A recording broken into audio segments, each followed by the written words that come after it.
Hi అండి, నమస్తే. Welcome to Telugu Tadaka. ఈరోజు వీడియోలో వినాయక చవితి ప్రసాదాల్లో ఒకటైన పాల తాలికలు ఎలా చేయాలో చూపిస్తున్నాను. ఈ ప్రాసెస్లో చేయండి. బెల్లంతో చేసినా కూడా పాలు విరిగిపోకుండా పాయసం చాలా కమ్మగా వస్తుంది. ఈ వినాయక చవితికి తప్పకుండా ట్రై చేయండి. వీడియో నచ్చితే మర్చిపోకుండా లైక్ చేయండి. ముందుగా ఒక గిన్నెలో 1 కప్పు తురిమిన బెల్లం తీసుకోవాలి. ఇందులో 1 కప్పు నీళ్లు వేసుకొని ఈ బెల్లాన్ని కరిగించుకొని పక్కన పెట్టుకోవాలి. ఇప్పుడు వేరొక ప్యాన్లో 1 కప్పు నీళ్లు వేసుకోవాలి. ఇందులో ఒక 2 టేబుల్ స్పూన్ల వరకు తురిమిన బెల్లం వేసుకోండి. వేసుకొని ఒక చిటికెడు ఉప్పు వేసుకొని ఈ నీళ్ళని కరిగించుకోవాలి. బెల్లం కరిగిపోవాలి. బాగా వేడి నీటిలో 1 కప్పు బియ్యం పిండి వేసుకోవాలి. నేను ఇక్కడ పొడి బియ్యం పిండి వేస్తున్నాను. మీరు ఒకవేళ తడి బియ్యం పిండి వాడితే నీళ్ళు అనేవి 1/4 కప్పు తగ్గించుకోండి.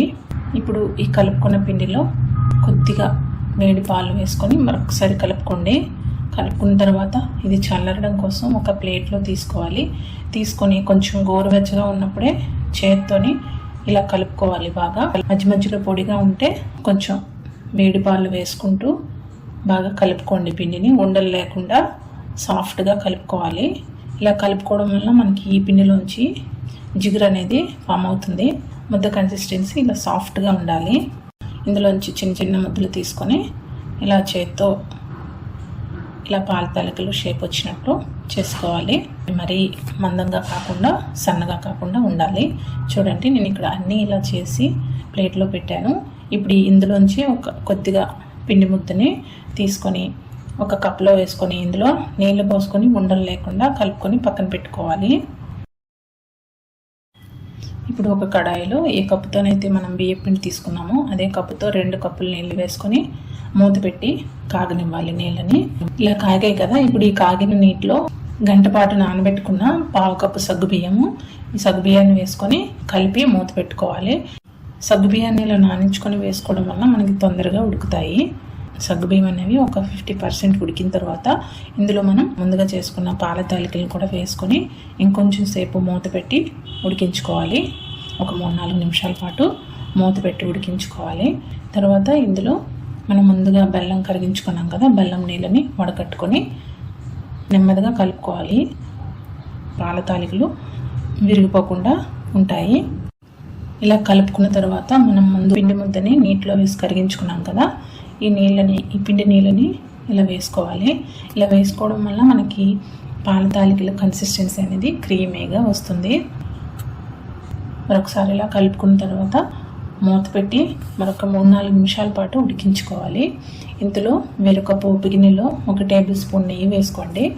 నెయ్యి వేసుకొని ఇందులో 1/4 కప్పు ఎండు కొబ్బరి, జీడిపప్పులు, ఒక 10-15 బాదం, ఒక 10 ఇలా ముక్కలుగా కట్ చేసుకొని వేసుకొని వీటిని దోరగా వేయించుకున్న తర్వాత ఇవి కొద్దిగా వేగిన తర్వాత ఇందులో ఒక 10-15 కిస్మిస్లు కూడా వేసుకొని వీటిని కూడా వేయించుకోవాలి.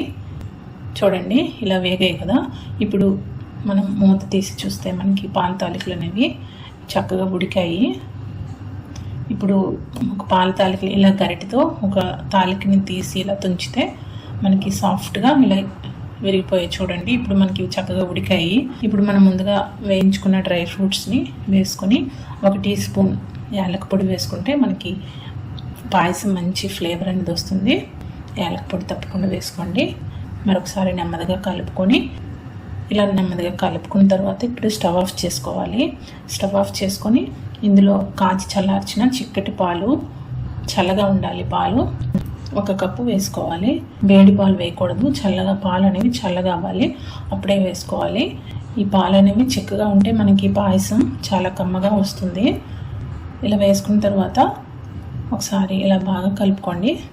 ఇలా బాగా కలుపుకుంటే మనకి పాయసం అనేది ఇలా చల్లటి పాలు వేయడం వల్ల మనకి చల్లారాక కూడా ఈ పాయసం అనేది చిక్కపడకుండా చాలా కమ్మగా ఉంటుంది. బెల్లంతో చేసినా కూడా పాలు అనేవి విరిగిపోకుండా పాయసం చక్కగా క్రీమీగా చాలా బాగా వస్తుంది. ఇలా తప్పకుండా ట్రై చేయండి. పాయసం చాలా బాగుంటుంది. ఈ వినాయక చవితికి ఇలా వినాయకునికి నైవేద్యంగా పెట్టండి. వీడియో నచ్చితే లైక్ చేయండి, షేర్ చేయండి, సబ్స్క్రైబ్ చేయడం మర్చిపోవద్దు. Thank you so much for watching. Bye.